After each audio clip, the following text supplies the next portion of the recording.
Welcome back and good evening everybody, this is still Elmo casting for Poison TV.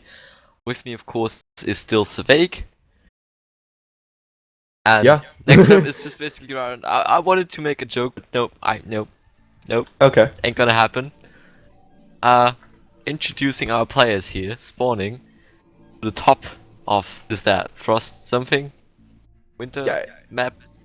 What is it? Polar Nights apparently. Thank you for the information.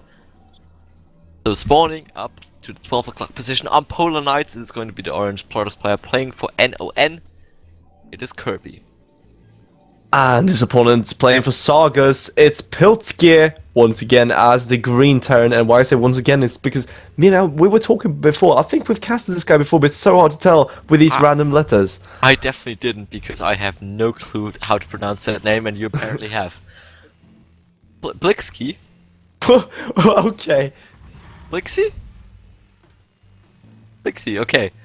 Thank you Schmigel for that information. Apparently it's plKzYEe. Actually, looking at it, it kind of makes sense. Kind of makes sense, yeah. It's one of those where you actually have to look at it and just, think about it and analyze, and then you realize, this is the ultimate truth. He definitely outsmarted me with that name. Just right. too dumb to get it. But anyways, getting back into the action so far, we see pretty standard openings here. We have, what was it, plKzYEe? Yeah. Going for the 13-13 here. So I'd expect him to go for a Reaper opening. On the other side we see a standard gateway pulled up by just one gas at 14. I think it was 14 at least, or maybe 15, who cares, for Koerby. Pretty much standard opening. No really any cheeses just yet. No off gates or off rexes. So we can maybe hope for a longer game here. Yeah, hopefully we can do that. And right now we see plKzYEe. Oh god, I can't even pronounce it. Wow. Yeah, plKzYEe. Yeah, okay, plKzYEe. Anyhow, he has got his first racks. We don't see too much going on. We do see the gas though, and that one SV is really. Oh, there we go. The second one. We're going to see some Reapers going down here, and this is interesting. This is really interesting. Double Reaper production coming on here for plKzYEe. That can be very, very devastating if he catches Koerby with that off guard. So far, we see a salad though being produced here for Koerby, and I would give my life for him. No. What? Let's rephrase that. Let's rephrase that. I would bet. I would bet a high amount of money if he he will also get a stalker. I'm pretty sure. Let's just make it simple. Yeah. Let's not promise something. Yeah, let's not promise something you won't be able to own up to. Anyhow, the first Reaper's on its way to Koerby's base, and here we go, already inside and going to scout around what is going on. And the multi-core does catch it really early. Might be able to pick off one of those probes already. There we go, one down, and so many more to go. But that Reaper will survive. He's not ready though for this huge incoming amount of Reapers. We do have 2 out on the map and 2 more on the way, going to add up to 4 if you know your maths. And we see no units on the way for Koerby if you just check it out. And the warp gate is so far away. 100 seconds left. That's a lot of time. And the Stalker just started now, but with all those Reapers, he can do so much damage. Yeah, basically right now for Koerby, it pretty much looks like a standard Reaper expansion. But since we have actually double Reaper production, he desperately needs additional units. If it just was a standard Reaper expansion, he would just be fine with like 1 cell and Mothership Core. But now, we already see the cell going down, and there comes more Reapers, just that they are basically streaming across the map here. And now, Koerby is in a lot of troubles here. We see now eventually a Stalker, so that might definitely help the situation here. But already we had 2 workers being killed here by plKzYEe, and also a Zealot, and so far I think only 1 Reaper went down. Yeah, 1 Reaper went down, and it's not too much because he killed himself with it, so it's quite nice. And now he will regen on this one, and he will just keep on producing more and more Reapers. Of course, he's expanding behind this, and also he's getting a 3rd command center in his base. This is so greedy. But look at that, so many Reapers out on the map at the moment. Let's see how many. 5 on the map. So it's going to be up to 5, and with 2 Stalkers and Magic Core, I think he should be able to hold it off, but he can still pick off quite a few units with it.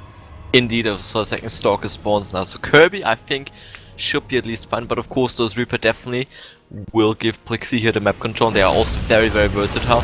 So if Koerby is just not very, very careful here for just one moment, he could definitely, or plKzYEe that is, could definitely make some damage happen here. Behind all of that, we now see eventually the transition out of those Reapers. We see Stimpack being researched right now, also the first Marines are in production, and also additional barracks are being added on, so I would expect him to go eventually into a bio file. Yeah, I mean, something really huge to note as well is that plKzYEe, he's just been poking out so much with these Reapers, and look at that, go to kill even more workers. Look at this, already 2 going down, 3 going down, and there goes the 4th.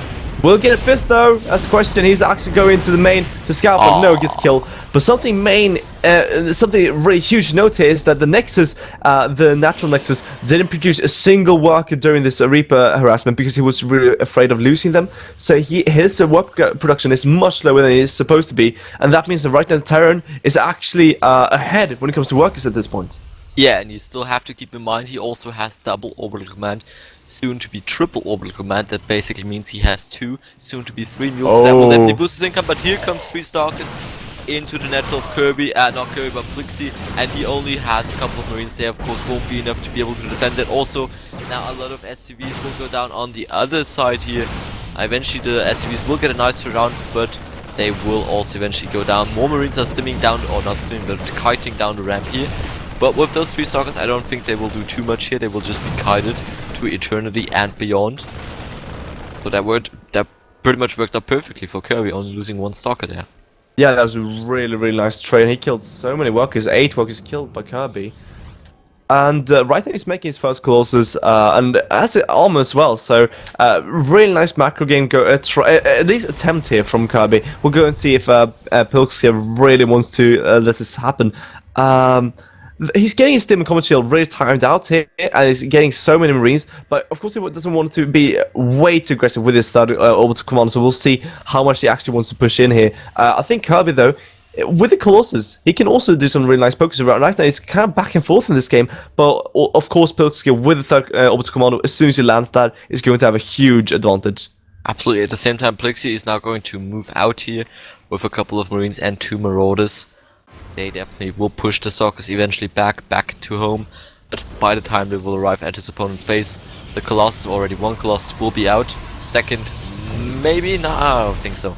But basically the thing is, I want to say here, Koerby will definitely be easily able to hold that, at least if he lands these force fields here, because that Colossus is just gonna be a game winner, but he has to not lose it here. Because save Colossus, very important, not lost eventually. Oh, the Marauder will go down here. But the push on the other side has been held here. Of course, losing that Colossus is not really too nice here for him. But I think, I mean, still looking at the lost units tab, I think it worked out kind of nicely for him. Yeah, it's really hard to tell, but the Colossus count is so pivotal, and of course because plKzYEe, yeah, yes, I made it. So plKzYEe, oh god. Okay, plKzYEe, yeah, I'm really close. As soon as he lands his third, Koerby has to be aggressive, since he hasn't added on his own third yet. But oh, he actually might do that right now. We're going to see adding on that pound there.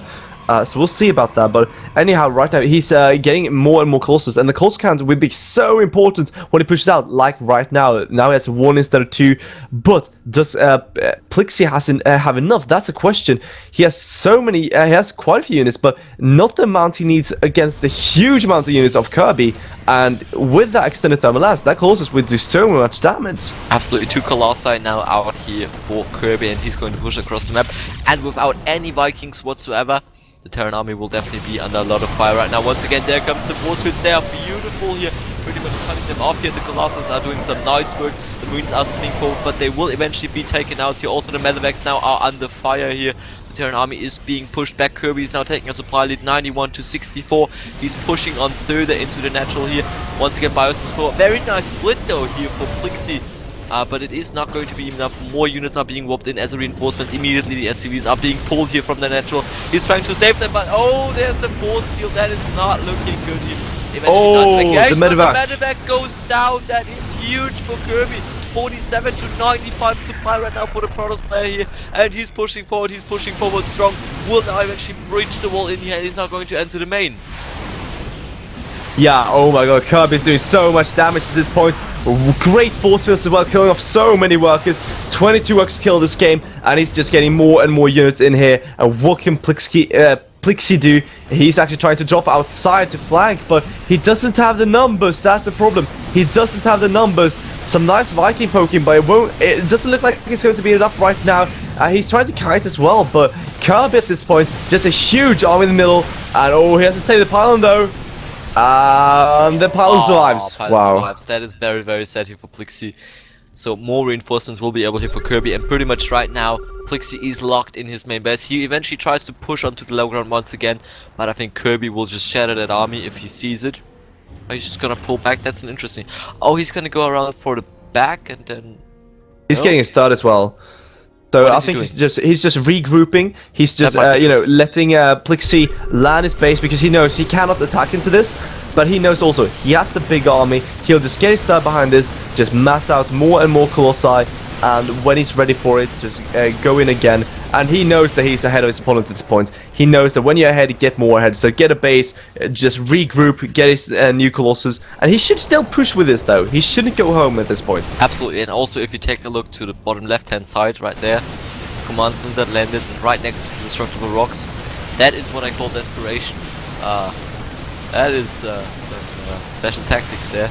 Of course, he will get some additional income, but he definitely has to use those mules. They will not be as effective as they possibly could have been. But still, it was very nice there by plKzYEe. He eventually will now be able to get onto his free base economy, but of course, still taking a look at the surprise and the overall army sizes here. It's just heavily in favor of Koerby right now. Yeah, and I mean, right now, the Phoenix of Koerby was scouting around. He actually didn't see, you know, the natural as he was supposed to, but he actually didn't use this at all after he went into the main base. So now he hasn't scouted the third base of plKzYEe, and that is a really major and really good thing for him as well, of course. So hopefully we'll see Koerby scouting that soon, or for plKzYEe, of course, if you're really rooting for him, then of course you don't want him to scout to that. And right now Koerby though, pushing up on the top here, he's going for plKzYEe, and I'm not even sure if he can run away from this. He might have to stim. It looks like, oh, he's going for the engagement. Not the right choice, it looks like him. Koerby just decimating him and killing off so many units here. Comes the Colossi for them. The Vikings go down, and Koerby, yeah, Koerby takes it, and look at that. plKzYEe GGing out. Well played by Koerby.